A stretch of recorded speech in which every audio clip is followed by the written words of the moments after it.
আমার মুর্শিদ বিনে কেউ দিবে না জান্নাতের তরি।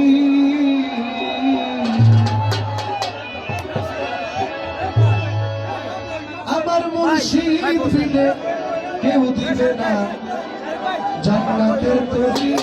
আমার ভব সিন্ধু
এই গান যে গাইছে যারা শুনছে সবাই কাফের হয়ে গেছে, ফতোয়া দিছে।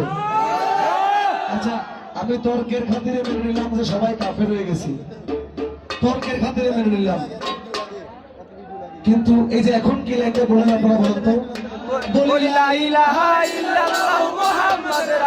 আচ্ছা তার মানে একই গানে একবার কাফের হলেন আবার মুসলিম হয়ে গেলেন, কালাম কিন্তু একটাই।